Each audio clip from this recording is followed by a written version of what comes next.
Hello guys. பங்களாதேஷ்ல கொஞ்ச நாளைக்கு முன்னாடி போராட்டமும் கலவரமும் நடந்துச்சு. ஸோ அந்த நாட்டோட முன்னாள் பிரதமர் ஷேக் ஹசீனா பதவி விலகிட்டாங்க. அவங்க ஏன் பதவி விலகினாங்க, அந்த நாட்டோட ஸ்டூடெண்ட்ஸ் எல்லாம் எதனால போராட்டம் பண்ணாங்க, அப்படி என்ன நடந்துச்சுன்னு சொல்லி நான் டீட்டெயிலா ஒரு வீடியோ அப்லோட் பண்ணியிருக்கேன். ஸோ அந்த வீடியோவை பார்க்காதவங்க போய் பார்த்துட்டு வந்துருங்க. ஸோ அதை பார்த்தா இதோட முழு ஹிஸ்டரி உங்களுக்கு தெரியும். சரி, வாங்க இந்த பிரச்சனையை பத்தி டீட்டெயிலா நம்ம பார்க்கலாம். அதுக்கு முன்னாடி இந்த மாதிரி இஷ்யூஸை டிஸ்கஸ் பண்ண நம்ம சேனலை சப்ஸ்கிரைப் பண்ணாதவங்க சப்ஸ்கிரைப் பண்ணிடுங்க. இப்போ வாங்க வீடியோக்குள்ள போகலாம்.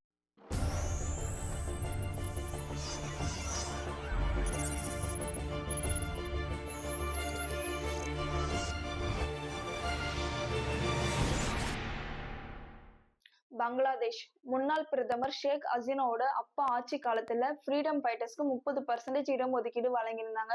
அதுக்கப்புறம் கவர்மெண்ட் சைட்ல ஃப்ரீடம் ஃபைட்டர்ஸோட பிள்ளைகளுக்கு 30% இடஒதுக்கீடு வழங்கியிருந்தாங்க. இப்போ ஷேக் ஹசீனாவோட ஆட்சி காலத்துல ஃப்ரீடம் ஃபைட்டர்ஸோட பேர பிள்ளைகளுக்கு 30% இடஒதுக்கீடு வழங்கணும்னு சொல்லியிருந்தாங்க.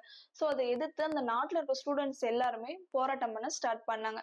ஸோ அந்த போராட்டம் கலவரமா மாறுச்சு. ஷேக் ஹசீனாவை பதவியிலிருந்து விலக சொல்லி போராட்டமும் கலவரமும் ரொம்ப தீவிரமா இருந்துச்சு.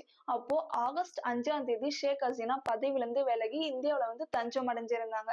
அதுக்கப்புறம் கவர்மெண்ட் சைட்ல இருந்து கோட்டா சிஸ்டத்தை ரீஃபார்ம் பண்றாங்க. 30% இடஒதுக்கீட்டை மாத்தி 5% அலோகேட் பண்றாங்க. அது மட்டும் இல்லாம ஆகஸ்ட் 8 இடைக்கால அரசுவா குளோபல் பரிசு பெற்ற முகமது யூனஸ் அப்படின்றவங்க பொறுப்பேற்கிறாங்க. அதுக்கப்புறம் அந்த நாடு நார்மல் நிலைக்கு திரும்பிடுச்சா, ஸோ அங்க போராட்டம் கலவரம்லாம் ஸ்டாப் ஆயிடுச்சான்னு சொல்லி கேட்டீங்கன்னா கிடையாது. அதுக்கப்புறம் போராட்டம் கலவரன்றது ஒன்னும் ஹெவியா தான் ஆச்சு. இப்ப பாத்தீங்கன்னா மைனாரிட்டி பீப்புள்ஸ் மேல தாக்குதல் நடத்திட்டு இருக்காங்க. அந்த போராட்டத்துல 2 தலைவர்கள் கொல்லப்பட்டாங்க. அது மட்டும் இல்லாம அந்த நாட்டோட தலைமை நீதிபதி ஒபைதுல் அசீன் அப்படின்றவங்களையும் பதவி விலக சொல்லி அந்த நாட்டோட ஸ்டூடெண்ட்ஸ் போராட்டம் பண்ணிட்டு இருக்காங்க. அதுக்கப்புறம் சனிக்கிழமை அவங்க உட்பட 10 பேர் அவங்களோட ஒர்க்கை ரிசைன் பண்ணியிருக்காங்க. இது ஒரு புறம் நடந்துட்டு இருந்தாலும் மறுபுறம் பாத்தீங்கன்னா மைனாரிட்டி பீப்புள்ஸும் போராட்டம் நடத்திட்டு இருக்காங்க. எங்க மேல ஏன் தாக்குதல் நடத்தணும், ஸோ எங்களுக்கும் கோட்டா சிஸ்டத்துல 10% இன்க்ரீஸ் பண்ணி கொடுக்கணும் அப்படின்னு சொல்லி அவங்களும் போராட்டம் நடத்திட்டு இருக்காங்க.